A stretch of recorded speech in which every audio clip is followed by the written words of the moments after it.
Hello, everyone, and welcome to today's webinar, where we will be talking about transportation electrification in the Southeast and having a lovely conversation based on some of the results from the 5th annual Transportation Electrification in the Southeast report released by SACE, Southern Alliance for Clean Energy, and our partner Atlas Public Policy last month. So I appreciate everybody coming today. My name is Stan Cross. I am the Electric Transportation Director at the Southern Alliance for Clean Energy.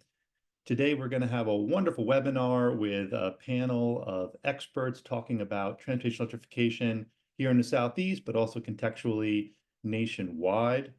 The agenda for the webinar is that we're going to spend just a couple minutes at the top talking about some of the results that we see from the data in our report this year here in the Southeast.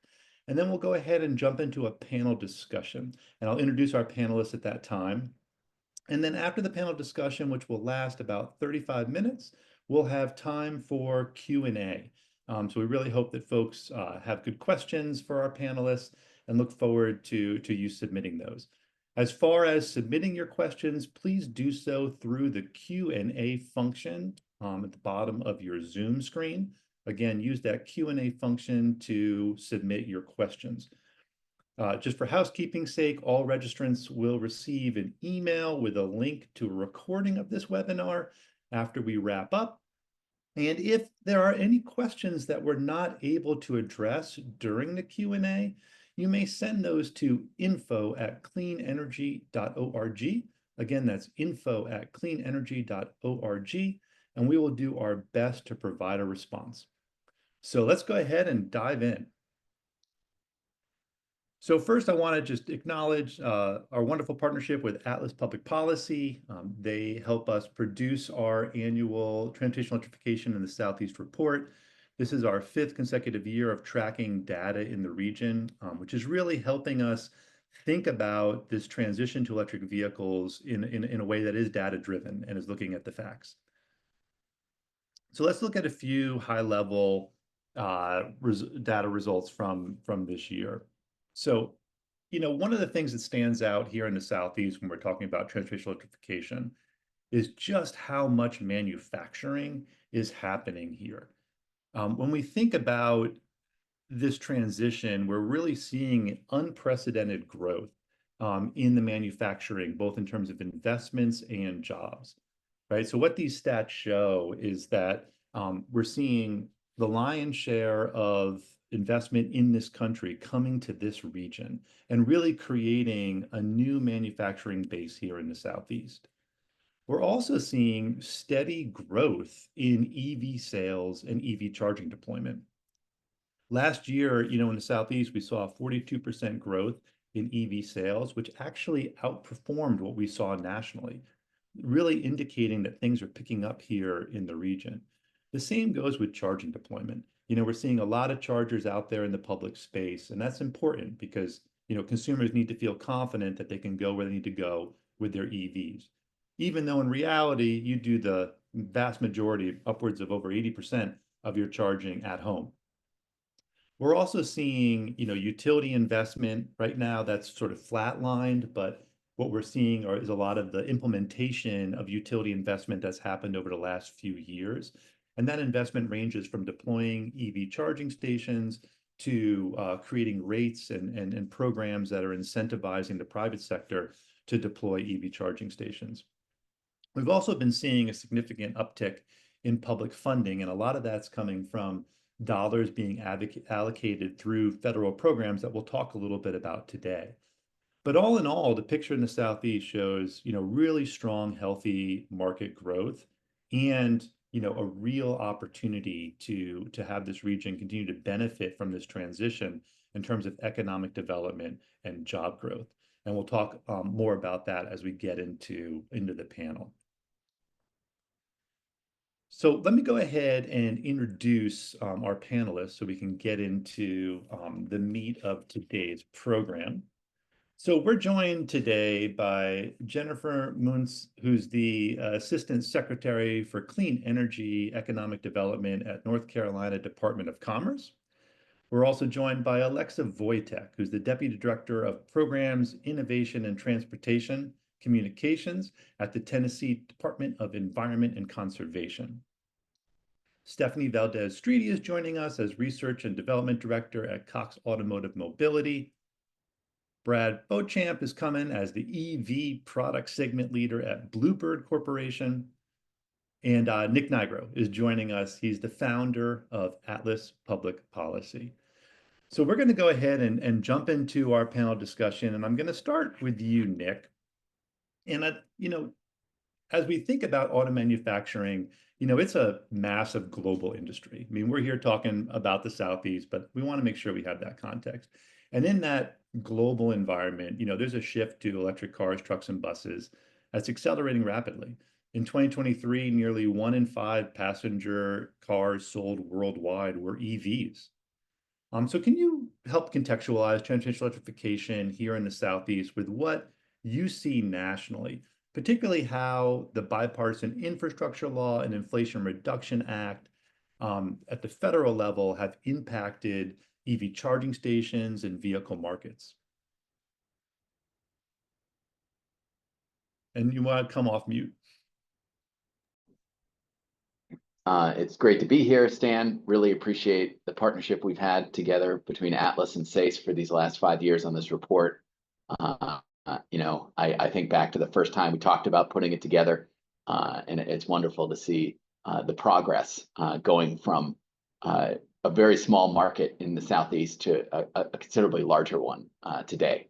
And so, in terms of contextualizing where we are nationally, I want to emphasize a couple of areas. First, manufacturing of batteries and EVs, and then I'll talk a little bit about the deployment of the technology.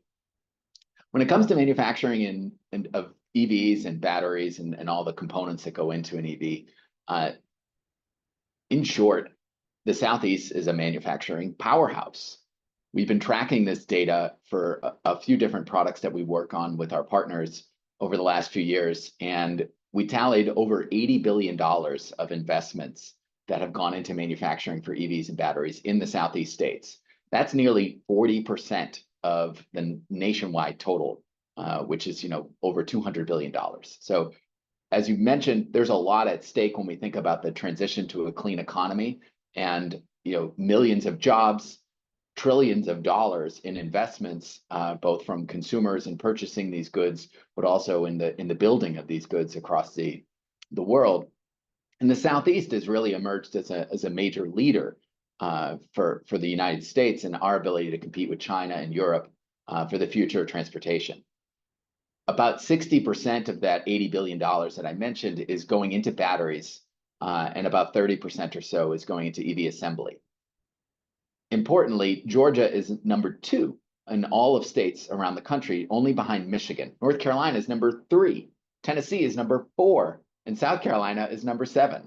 So when you look at where the leading states are in encouraging the building of these vehicles and the batteries that go in them, it's the Southeast largely, with Michigan being number 1 in the country. Otherwise, the Southeast is really competing well. When you look at the jobs, it's over 75,000 jobs that have been announced to be supporting these incredible investments in building the vehicles and batteries. That's about 30% of the nationwide total. And in that case, Georgia leads the nation. Tennessee, North Carolina, and South Carolina also hold spots in the top 10 states in jobs. And when you look at some of the companies, these are the major manufacturing companies in the world. In Georgia, in particular, you've got Hyundai and LG as part of their joint venture that has over $7.5 billion of investments and totaling nearly 9,000 jobs. That project's under construction. In addition, you're encouraging new startup companies, or relatively new startup companies, let's say, relative to these 100-year-old auto manufacturers, like Rivian. Their plant in Georgia is over $6 billion in value, and expected to create 7,500 jobs. In Tennessee, you've got historic investments from Ford and SK as part of the Blue Oval facility, which is going to total nearly $6 billion and about 6,000 jobs. So on and on, the list keeps going. It's a mix of these long entrenched automakers building the future of their companies planning for the next century and being a part of leadership in the next century, and emerging startups, both from a high tech side in the batteries and also auto manufacturers entering the marketplace. And the Southeast is a place where they're really looking to establish a foothold. When we shift and look at the deployment of the technology, we can also see a lot of momentum. I will say at the outset, this is not exactly where the Southeast is leading. They're a little bit below the national average right now in EV adoption, though they're clearly trending in the right direction. If you look at just the last quarter, Q3 of 2024, about 8% of all passenger vehicles purchased in the Southeast were EVs. That's compared to about 10% or so nationally. What's important for context there is in 2019, when we first put this report together, Stan, there were only 30,000 EVs approximately that were sold in all of the Southeast in that entire year. And in the Q3 of 2024, we sold almost double that. So clearly we have a growing market. It's not growing quite to the same size proportionally as it is in the rest of the country, but it is growing considerably in the Southeast. When we look at the players, Tesla continues to lead the market. We're nearly half the market, both nationally and in the Southeast. That's pretty comparable. Importantly, though, the Southeast residents are buying the vehicles that are built by the companies that operate there. Hyundai is second best, followed by Ford and BMW. These are all companies that operate manufacturing facilities in the Southeast. So that's a good sign. When it comes to charging, we're deploying considerable amounts of fast charging right now, in some respects because of investments from electric utilities and the federal government, but also more largely from just the private market. We have about 26,000 total charging ports in the Southeast, with about 7,500 of those being that fast charger. Again, similar to passenger vehicles, Southeast is a little bit under the national average, but clearly deploying a lot of infrastructure quickly. Just for context, at the national level, we deployed just about 3,000 fast charging ports in 2024 alone. That's about 3,000 out of the total 50,000 in all of time. That's a record right now for us in the country. We deployed about 2,800 or so last year. And so that pace is also picking up for infrastructure. And I will say, I think that's an opportunity. I think we're actually running a little bit behind on infrastructure relative to where we need to be to get to much greater EV adoption. I'll stop there, but I hope that sets some good context for the rest of our discussion. Again, great to be here. Yeah, thanks, Nick. No, it definitely does. And it is really fascinating to sort of watch that interplay between the investment and the jobs being created here to build the products, and then the consumer response to purchasing those products. And really appreciate that. And I also want to just note, I should have at the onset, that when we're talking about the Southeast in relationship to this conversation and the reporting that we do, we're talking about Tennessee, the Carolinas, Georgia, Alabama, and Florida. So that's what we're talking about when we talk about the Southeast here. So building off of the charging infrastructure point you were making there at the end, and particularly, the deployment of fast chargers, I'd like to turn to you, Alexa, and talk a little bit about what's happening in Tennessee, where you've been involved in helping plan for the deployment of $88 million of fast charging infrastructure supported by the NEVI program. That's the National EV Infrastructure Program that's part of the bipartisan infrastructure law, looking to deploy fast chargers across nearly 1,300 miles of Tennessee highway. Could you speak a little bit to sort of what Tennessee aims to achieve by leveraging federal investment and private sector partners to install these stations, and kind of how this effort is helping to support the broader work to help Tennessee support consumers transitioning to electric vehicles? Sure. Thank you. So thank you, Stan and SACE, for having us and for the opportunity to speak with you all today. So I guess before I touch specifically on NEVI, I'll kind of back up and give a little bit of context to kind of set the landscape in terms of what's been going on in Tennessee just in the last few years. The state of Tennessee, we are unique in that we're the only state in the U.S. that's blanketed both by public power across the state, and also blanketed by a single generation transmission utility. And so that generation and transmission utility is the Tennessee Valley Authority, or TVA. For those who aren't familiar, TVA was created back in the 1930s and is known under the New Deal by FDR, and is known in large part for bringing electricity and economic development to the Tennessee Valley through primarily the creation of hydropower dams. The reason I highlight this is because Tennessee today, nearly 60% of our power is carbon-free, thanks to the work that TVA has done to decarbonize its power generation mix, primarily through that hydropower and nuclear fleet. With our increasingly decarbonized power generation sector, our transportation sector is, our largest source of greenhouse gas emissions, our largest end-use energy consuming sector. And so those millions of miles driven on Tennessee roads, essentially to us represent a huge opportunity for improvement. And so this is an area in which my office tends to focus a lot of our efforts to deploy cleaner solutions. And when we're thinking about EVs specifically, the fact that our electricity is already 60% carbon free is a great justification to then use that clean electricity as a transportation fuel.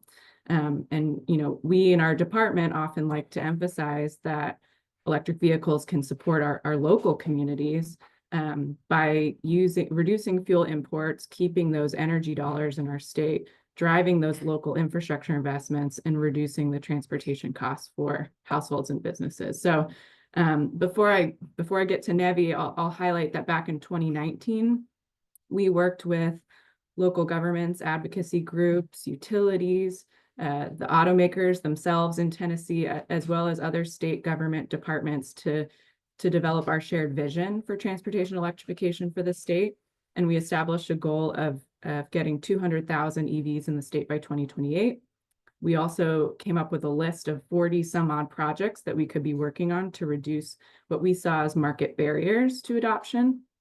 And one of those barriers was charging infrastructure availability.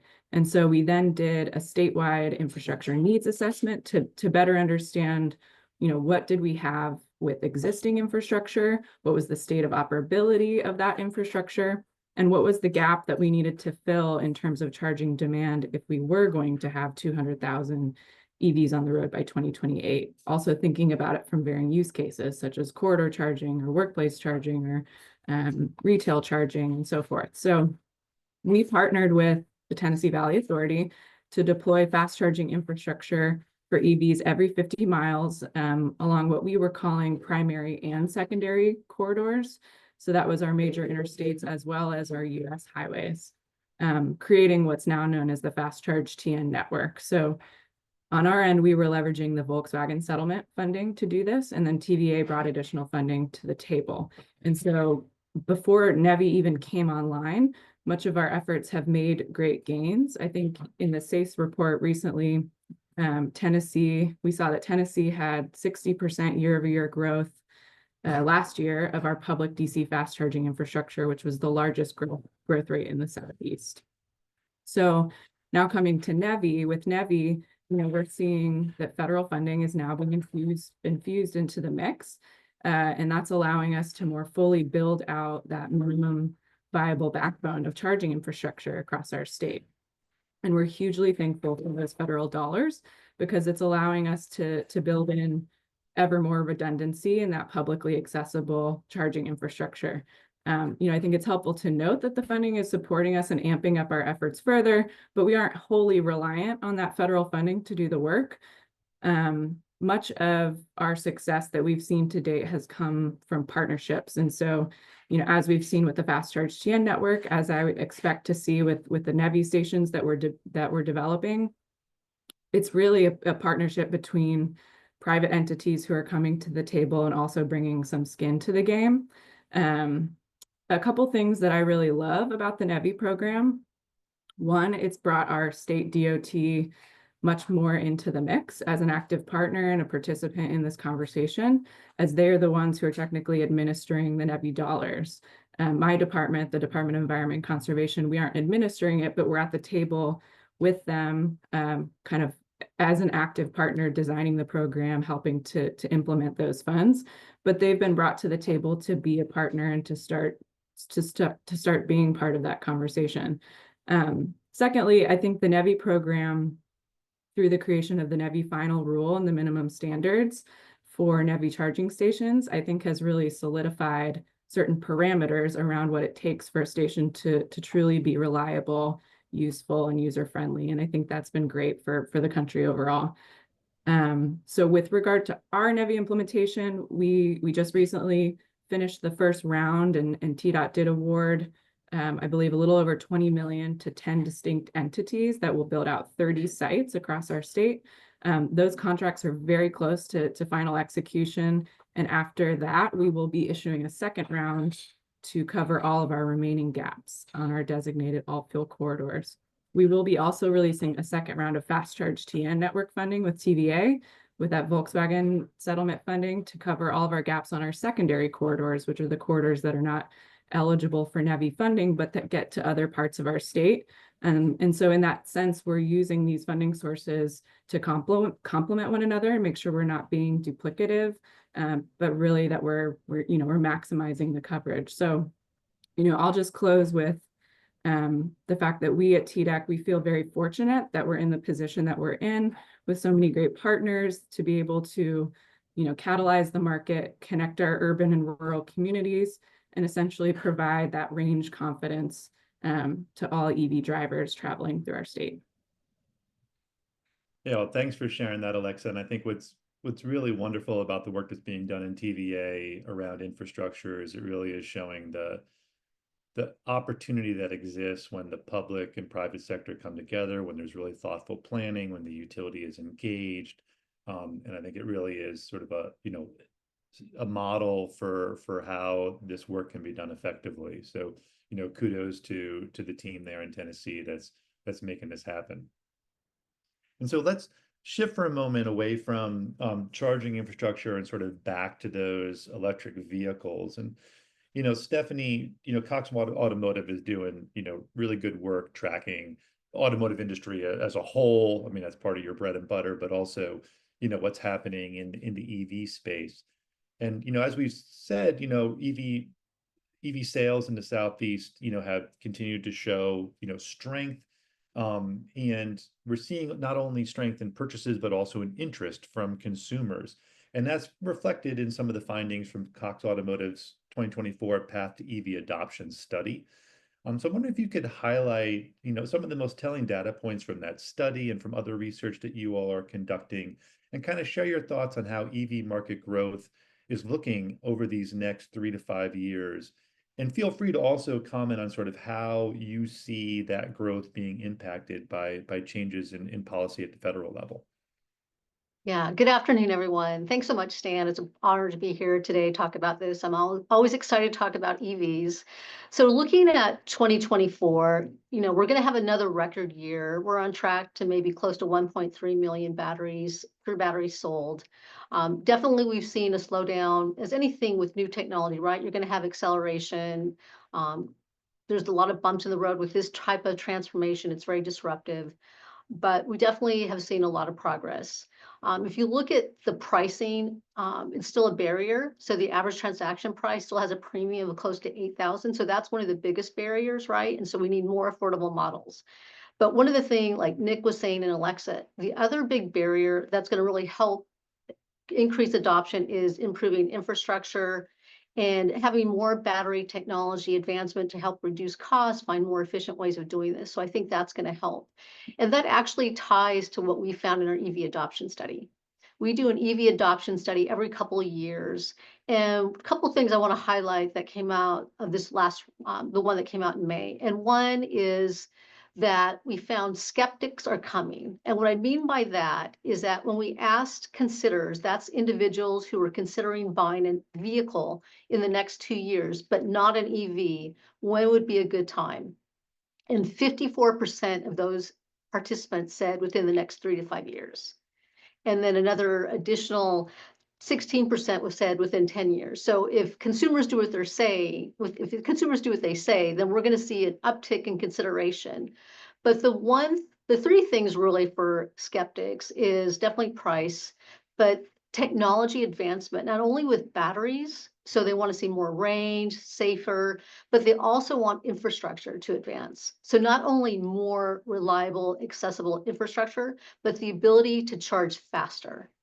So I think those are things that I think when Mick highlighted, Alexa, I think we're on that road. It's going to be, it's going to take time, but I think those are going to be critical if we want to see adoption move into that next mainstream wave, because the, early adopters, they're not so focused on price. They want to test it out, but this next wave, it's really going to be important to have more affordable options in the marketplace, accessible, reliable, equitable infrastructure, and then just battery technology that provides more range and faster dwell time. And then I guess one thing you did ask about the incentives. So I think if you look at, that's kind of the crystal ball, but definitely the incentives are important to adoption, right? If you think about, as I mentioned, price is is the top barrier for adoption. And so there's still that premium. So having an incentive is really helping to drive electrification. The other thing that we found is when the Treasury made commercial vehicles eligible for the IRA without any requirements, we saw an uptick in the percentage of EVs being leased. So if you look at our data is 2-month lag, but if you look at September, 37% of EVs were leased. So I think if that goes away, there's potential to see definitely a downtick in the amount of adoption of EVs. One thing I do want to highlight though with the EVs that are being leased, which is a good story, is when those come off lease, consumers are going to have more option in the used marketplace, right? And right now we're seeing significant growth in the used EV marketplace, 68% year-over-year growth to date. It's still less than 2% of the used marketplace. But as we start to see more and more of these EVs enter the used marketplace, it's going to provide better price point. So I think that's going to really help drive adoption in that market as well. Yeah, no, I appreciate you bringing up that used car market, Stephanie, because I think it is often overlooked. And when we look at vehicle purchases, if I'm not incorrect, over 60%, I think somewhere north of 65% of vehicle purchases are in that used market. So getting EVs there, is going to really change the game, and of course make them more affordable as well. Right. And I think what Nick was talking about, the investment in battery technology. Batteries are good. Like we've been doing some testing in our Mannheim wholesale auction and just doing some piloting there, and the batteries are good. And so I think this ties to the other piece I think of adoption is the education piece. I think, and we also found that in our study, it was 40% of survey participants didn't know there was a battery warranty on EV. So I think just to highlight that the need for more education to consumers about how do you drive an EV, how do you maintain the battery, how do you charge, all these things I think will help mitigate that uncomfortable with this new technology. Yeah, definitely. And it's really great to see, the research coming out that's showing that batteries are performing great over time and potentially even outlasting the rest of the hardware of Right. long term. And I think the other point of when we think about consumer education is that when we think about how quickly an EV charges, there's two pieces there, right? There's the charging infrastructure and how quickly it's delivering the electricity. But equally, or maybe even more importantly, is how quickly the technology on board the EV can accept electricity. And we're seeing an increase there, as EVs are coming out, new models are able to receive electricity at a faster rate, therefore making the EV able to charge more quickly, regardless of sort of the speed of the charger itself. Yeah, that's a good point. And also tied to the whole charging infrastructure, I think it was such a good move for OEMs, car manufacturers, to adopt the North American charging standard. So I think that's, from a consumer perspective, you want to have a similar experience with internal combustion engine. You want to be able to go to any charger, know how to do it. It's going to be in a safe place. It's easy to charge. You know how to pay. I think that standardization is also going to help with future adoption as well. And then just one point I also wanted to add in our study, we asked about both considerers and skeptics. Would you be more likely to consider an EV if you knew someone that owned one? And 72% of intenders said yes, and 40% of skeptics said yes. So I'm saying all that to say that in the Southeast, as we have these manufacturing plants, you start to see more visibility around EVs. I think that familiarity factor is also going to help the Southeast with adoption as we go forward. Yeah, that's a really good point. I mean, there's no better EV salesman than friends, family, and neighbors who own them. That's for sure. And I appreciate that, Stephanie. So thanks for sharing that data, and I'm sure we'll circle back around with some Q&A on that. And I think that leads really well into kind of broadening the conversation a little bit to talk about the cars, not just cars, but also the trucks and buses that are electrifying. And you know, we have Brad here today from Bluebird that's leading the charge and the transition to electric school buses. And so Brad, really happy to have you here today. And you know, we're hoping that you know you can kind of shed some light on sort of Bluebird's transition from a you know internal combustion engine school bus producer to one that's you know kind of out in front of this electrification. And kind of some of the decision making on Bluebird's side to kind of ramp up its production in Georgia to support this transition to electric school buses and kind of meet this growing demand of school districts for the technology. And also kind of how the EPA's Clean School Bus program is helping Bluebird make this pivot, because it is not easy to go from internal combustion engines to EVs. And I'm sure all the help you can get is welcomed. So yeah, let us know a little bit about what Bluebird's doing with electric school buses. All right, thank you, Stan. You know, first off, we are nearly 100 years old. In 2027, Bluebird will turn 100, and we are proudly headquartered in Fort Valley, Georgia. We have an administrative headquarters in Macon, Georgia, so we're a Georgia company. What's probably not known is Bluebird's first EV was 30 years ago, right? We built in conjunction with Westinghouse some full electric school buses. We actually ran some around the Olympics when they were in Atlanta. Not ready for prime time. You know, everybody back then had seeds planted and funding was out there to try to make this a reality. Roll to the last 7, almost going on 8 years, and we had a viable product. So we put it out into the marketplace again, 7 going on almost 8 years. And started building toward those that were interested. Obviously, the Advanced Clean Truck, which is the ACT legislation through CARB adopted states, kind of drove this early efforts, right? And then obviously you've got NOx Omnibus and the Greenhouse Gas 3 that you're working through. But you know, Bluebird being 100 years old, we're not you know what you would think. 95% of all school buses on the road are diesel. And here we have over 2,500 that we produced for 41 states and 4 provinces, all coming out of Fort Valley, Georgia, that are you know pure electric. What's happening with the actual market currently is, as you just mentioned, the EPA Clean School Bus funding, the $5 billion that was out there. You know, we did round 1, round 2, round 3, then we had clean heavy duty. Now we're sitting in round 4. That really supercharged the last 2.5 going on almost 3 years of the 7 going on 8 that we've had the product in the marketplace. So it gave us pause to go, okay, where are we moving to next as that came to be. And May of 23, then we took this product from our engineering team that was largely building these by hand. Originally a company called EDI that Cummins ended up acquiring. Now Cummins builds our drive system since 2018 timeframe. We needed to put those together because we fully build school buses, right? We build the chassis, we build the body, and then it goes out to the end user. We expanded in May of 23 into an EV build center. So that was our first step to expand production. You know, EV build center allows us to build 500 to 1,500 chassis a year.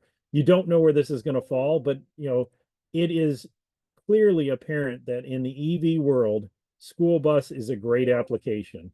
They have short routes, usually typically no more than 60 to 75 miles a day for a route bus.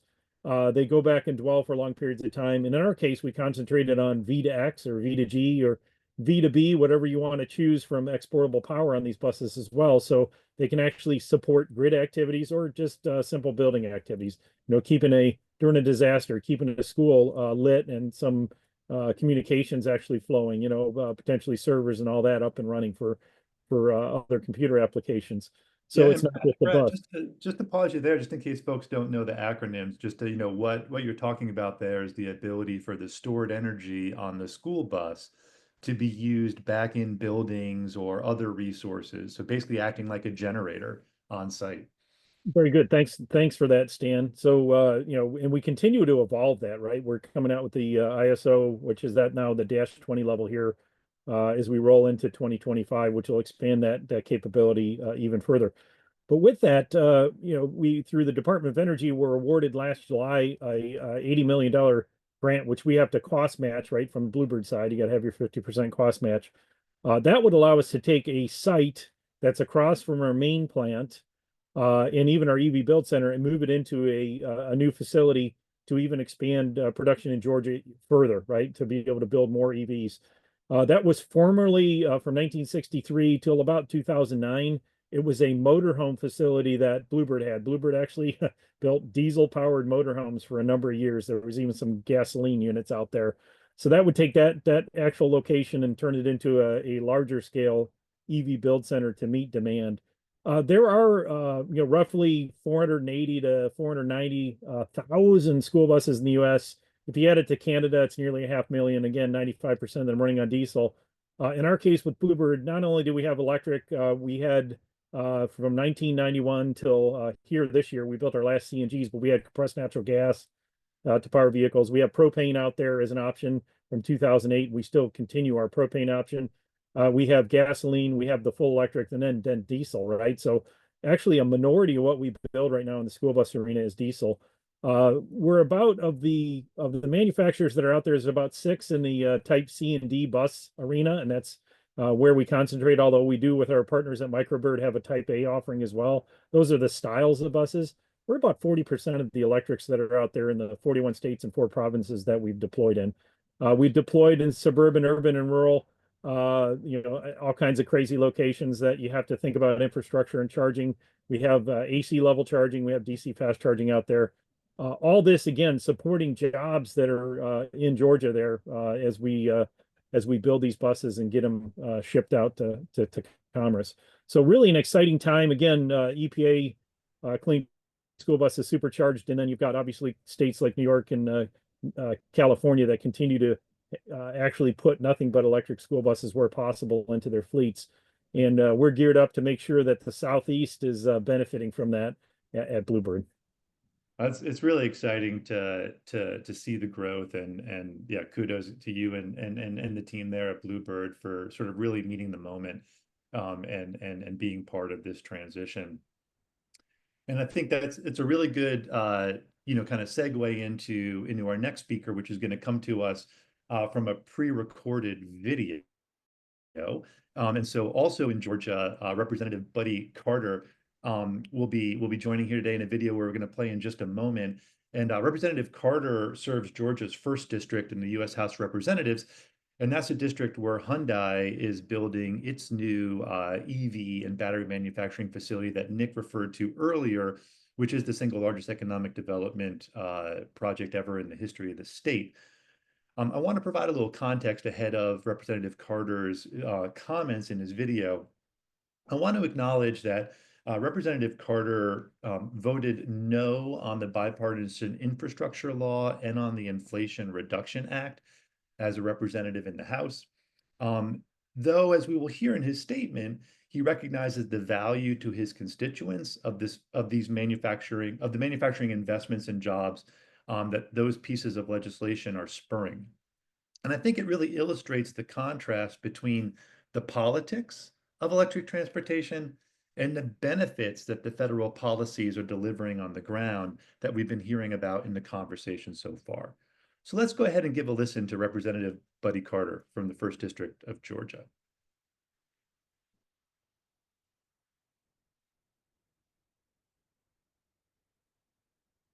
And we'll need volume on that, Reed, so if you want to start again and turn on the volume. Hello, I'm Congressman Buddy Carter, and I have the honor and privilege of representing the 1st Congressional District of Georgia. This is my home. It's where I've lived my entire life and where I intend to live the rest of my life. I want to start by thanking you all for inviting me to speak with you. While I am unable to be there in person with you today, I'm happy to be able to have this opportunity to share some thoughts with you. We have a beautiful district with over 100 miles of pristine coastline and hundreds of years of American history. There's also currently history being made in our district. The single largest economic development project in the history of our state is being built in Bryan County. It's a Hyundai electric vehicle and battery plant that will employ thousands of Georgians. The impact to our economy will be felt immediately and is contributing to the rapid growth of Bryan County and the surrounding areas. The people of our district are ready and excited for this growth and for the great boom to businesses that will come with it. With investments like these, other private businesses are encouraged to bring their businesses to our state. And along with them come jobs, jobs, and more jobs. The opportunities associated with this investment are directly benefiting the people of Georgia's 1st Congressional District and districts across the country. With that being said, we must be careful that these kinds of developments remain market-driven rather than government-mandated. If the government starts to pick winners and losers, the consumer is going to lose every time. In Georgia, we understand that electric vehicles are good options for some, but consumer choice is a great option for everyone. I'm so proud of Georgia's 1st Congressional District for welcoming these new investments with open arms and a willingness to work hard to better our community. Without the cooperation of the community, projects of this magnitude would not be able to flourish. And here in Georgia's 1st District, we are open for business. Furthermore, our district plays host to 2 critical ports, one in Savannah and one in Brunswick. Both of these ports do a remarkable job helping facilitate manufacturing and strengthening the supply chain in America. Their work is invaluable and appreciated. We are proud to have them in our community. EVs are an important part of America's energy future, and I'm glad that Georgia is a nationwide leader in this new technology. The state of Georgia also plays host to Plant Vogtle in Augusta, Georgia. Plant Vogtle is the largest clean energy source in the country and further cements our beautiful state as a leader in clean energy. Once again, I want to thank you all for inviting me to speak with you today. God bless you, and God bless America. Well, thank you very much, Representative Carter, for providing that video comment. Really appreciate the acknowledgement of the sort of value of the economic development and jobs as we've been talking about coming to Georgia. And I also want to contextualize that, you know, we'll come back to this in the Q&A a little bit as well, is that, you know, there are not EV mandates, you know, coming from the federal government, right? Like what's been put in place with these incentives are mechanisms to enable those who want to buy an EV to be able to access EVs and to make sure that those electric vehicles are built in America by American workers. And to that end, Jennifer, if we could sort of turn to you. I mean, we've been talking about how the Southeast is leading the nation in sort of EV economic and workforce development. North Carolina has just been doing a phenomenal job in getting a lot of that economic development to flow to the state, but also to, you know, kind of build it into a broader agenda for a clean energy economy. So if you could speak a little bit to how North Carolina is positioning itself and sort of what it takes to bring these investments home and tie it to a long-term effort to build that clean energy economy. Sure. Thanks, Stan. It's a pleasure to be here and to be able to brag on the state of North Carolina and to be a part of this illustrious panel. Just want to talk a little bit about what Nick had mentioned at the top about what makes the region such a leader for drawing this type of investment. I think, you know, you look at these 6 states, we all have growing populations.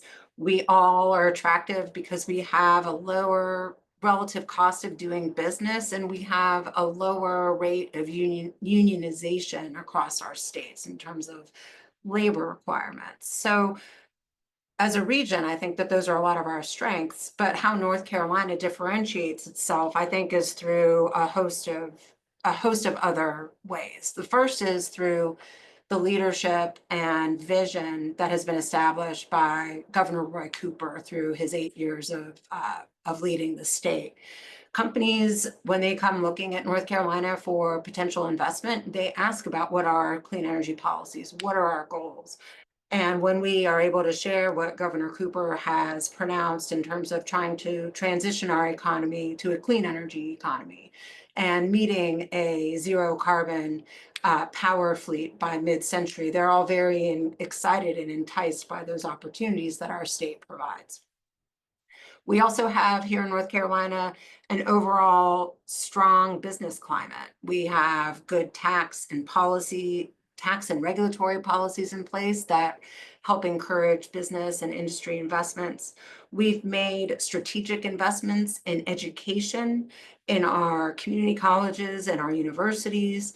With our business incentive programs, we help companies develop specialized or customized training in conjunction with community colleges and universities that are proximate to their facilities or locations, so that they can make ready a workforce available for day one when those production lines and manufacturing lines open. We also have invested mightily in mega sites and select sites for high intensity manufacturing projects that are ready for facilities to come in. And we've got the infrastructure ready with roads and water and sewer already available or ready to be available so that they can power and run those facilities. And I would just note, North Carolina has a really strategic location. We are blessed by being really in the midpoint of the Mid-Atlantic. We're able to supply and produce a host of products and materials. We have a basis in manufacturing that goes back to our founding days. And I really see clean energy and all of the work that we've been doing to grow clean energy as really the, as being transformational in North Carolina's approach to becoming and staying a manufacturing powerhouse along with our neighbors in the Southeast. In terms of durability for the EV sector and its supply chain, Nick talked about those investments, some of those huge investments by OEMs in Tennessee and in Georgia. What we've seen here in North Carolina is Toyota making an announcement and already constructing its North American EV and hybrid battery supply plant here in North Carolina.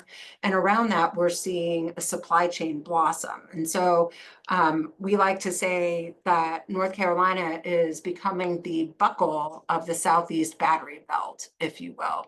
We've seen companies like Forge Nano, Epsilon, Dynipon, and Iona, which is the consortium of OEMs that are working together to standardize and develop charging infrastructure to support several of the OEMs that are building EVs at rapid pace. And so what we're seeing is, this flourishing of an EV market.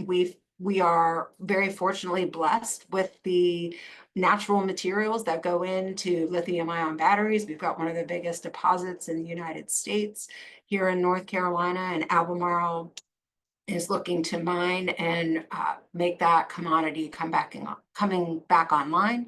We're also seeing investments in new types of battery technology with the decision by Natron with their iron energy batteries coming to North Carolina outside of Rocky Mount. And so North Carolina is really on the leading edge of this space, and we're really excited to be a part of the Southeast's growth and development. And I think that answers your question, Stan. And if I haven't, I'm happy to dive in on anything else. Thanks so much. Yeah, you're welcome, Jennifer, and thank you. That's fantastic. And I think it really kind of, again, sort of is tying together the thread of what I think is most interesting in the moment here in the Southeast, of how manufacturing, whether it's looking at a particular company like Bluebird, or whether it's looking at, state efforts like what's happening in North Carolina in conjunction with the kind of planning that Alexa was illustrating in Tennessee, with what we're seeing with consumer sentiment that Stephanie was pointing to with Cox's research, and kind of how this is all tying together to really kind of lay the foundation for this transition to be happening. And so I want to turn us now to some Q&A, and we've got a lot of questions, and in the 10 minutes that we have left, we certainly won't be able to get to all of them. So for folks whose questions we don't answer, please know that we are trapping them. You're welcome to follow up at info@cleanenergy.org. We will certainly be taking these questions and looking at responding to them in various ways. But I want to start off with, some of the top line questions that we're getting. Of course, there's a lot of in the media right now, there's a lot of questioning about what's going to happen with the new administration in terms of the incentives that we've been talking about that have been helping drive the market. And I want to, kind of keep us away from speculation, which is something that, is really difficult to do right now since a lot of it is speculative. But I think maybe starting, Stephanie, with you and kind of going back to that consumer kind of attitude that your research is showing, sort of, how are you all thinking about this transition and how you are sort of anticipating it impacting how consumers are thinking about the technology? Yeah, I think we're looking at it knowing that price is the top barrier, right? And there's still a premium for EVs versus internal combustion engines. I think I mentioned in November, the average transaction price for an electric vehicle is $50,105 versus internal combustion ICE Plus, which was $48,165. And that in November, 14.9% of the average transaction price, the incentive, that was the incentive for November. So that was needed to really help move EVs along. So I'm saying all that to say that some incentive is going to be important. So we don't know the exact amount, but if the incentives do go away, it's going to impact the sales. We'll still, we're still going in the right direction, but the pace will be impacted. And if you look at other countries, like Germany, when they removed their incentives, I think they had a 37% decrease in EV sales. So I'm not sure what ours will be if the entire IRA goes away or if it's phased out. There's, like, to your point, Stan, there's so many unknowns to really kind of know what the impact will be. But if it does go away, there will be an impact. Yeah, no, definitely. And I think, part of why we were grateful for, Representative Carter, joining us today via the video call is that, he has been, publicly vocal about making sure that we're being really thoughtful about the policies that have been passed and understanding the consequences of what, the new administration may choose to take away and how that ultimately, because incentives tie back into the products that are being manufactured and the jobs that are being created for those, at those manufacturing facilities. And Nick, I'm curious, just turning to you for a minute, like another set of questions that are coming in kind of around and I think it ties to this question of the new administration, and that is around sort of the myths of EVs that are out there that I think all of us are often having to combat. And I'm just curious if you're seeing at sort of the national level some sort of best practice efforts emerging to sort of combat those myths about the transition to electric vehicles.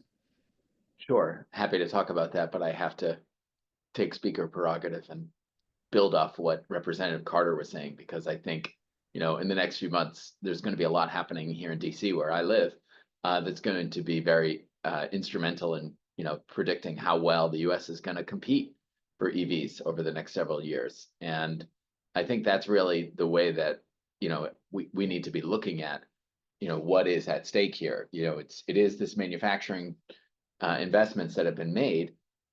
You can look at the public statements of a lot of these companies, and you can see in their public statements to investors that the tax incentives that have been put in place here are material in impacting why they're choosing to do what they're doing when it comes to building EVs in this country and building batteries in this country.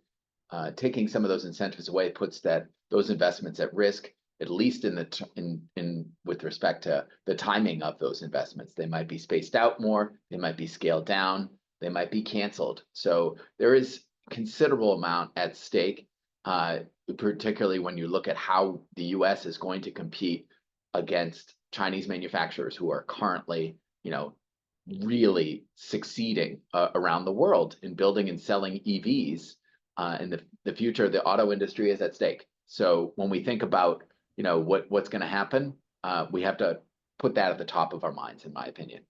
Yeah, I agree. So let me just keep rolling with this then for a second, and Okay. before we kind of go to the myth question, like, I think one of the other questions we have in here is sort of the anticipation of kind of organized labor impacting EV manufacturing. And I know that was brought up as one of the, I think Jennifer, you spoke to it as being one of the kind of assets of the Southeast, from a manufacturing perspective from the private sector.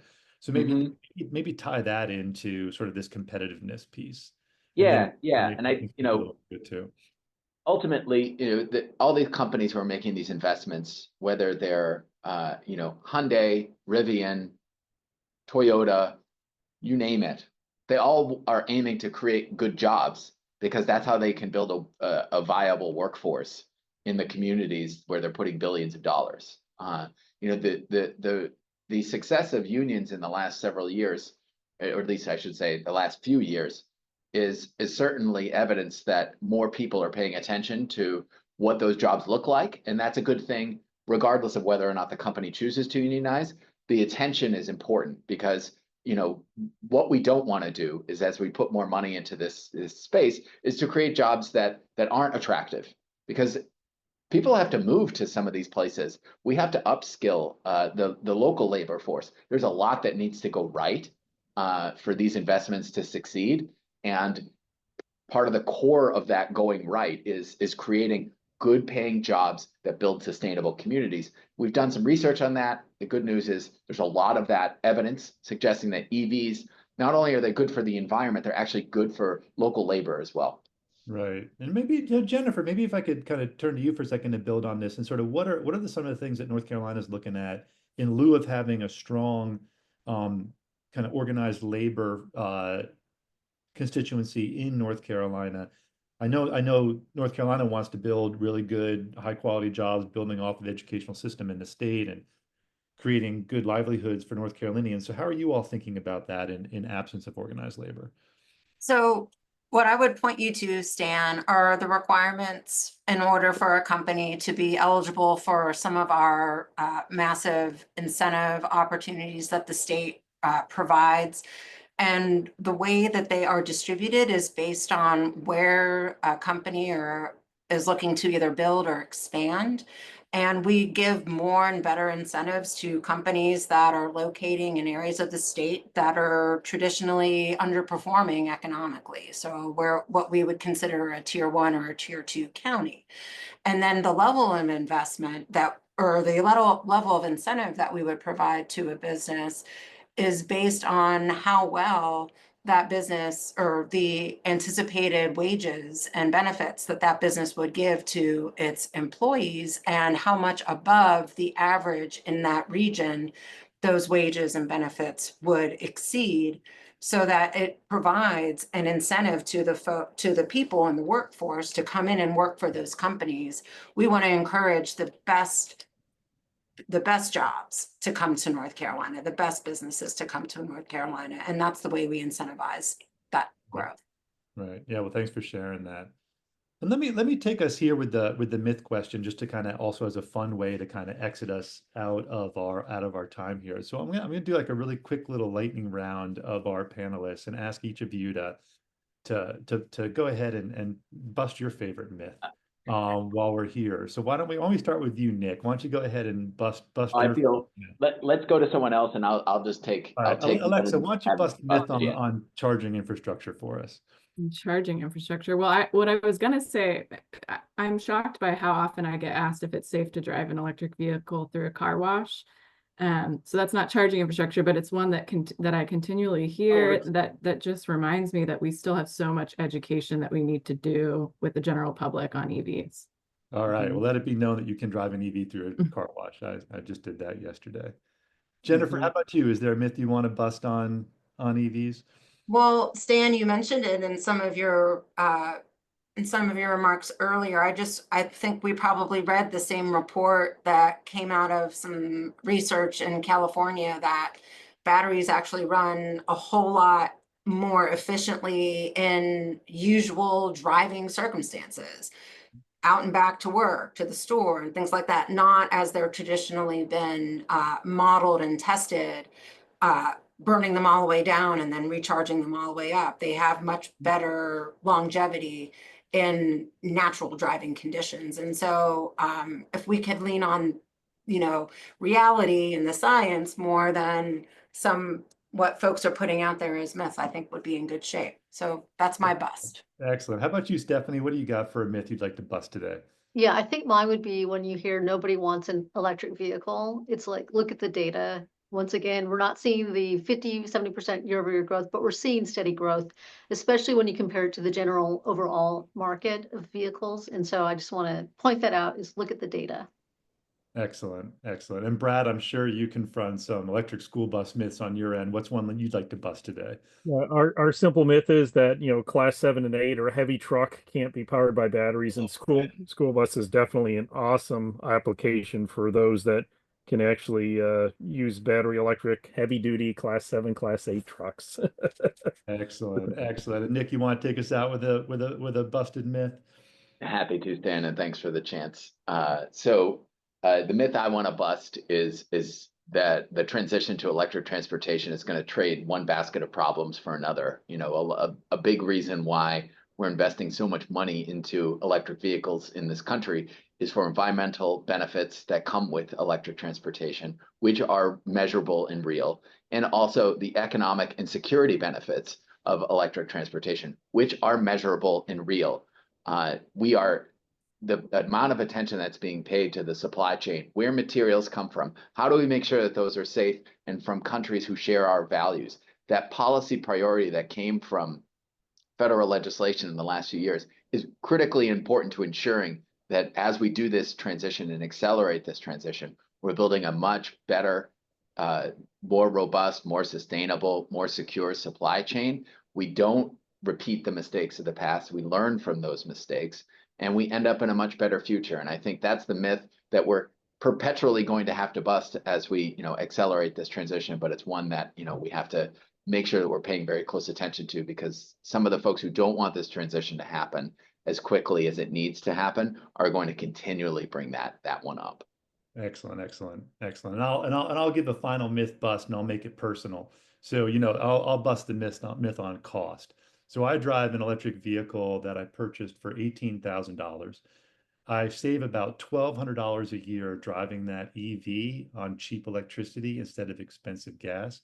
And it is the funnest car I have ever driven. So EVs are not always expensive, and they do save you money. Mm-hmm. All right, well, with that, I want to just give my appreciation to our panelists. Thank you so much for being here today and for sharing. Jennifer, Alexa, Stephanie, Brad, and Nick. Thank you, Representative Carter, for giving your video as well. And thank you to the Southern Alliance for Clean Energy team on the back end for making this happen. And lastly, for all the participants today. As we said, you'll be getting an email. It will have a link to this recording. We did not get to a lot of the questions that were submitted. Feel free to submit them again through info@cleanenergy.org, and we will be looking at those questions and responding to them as we can. In the meantime, everybody, be well. Until next time, take care.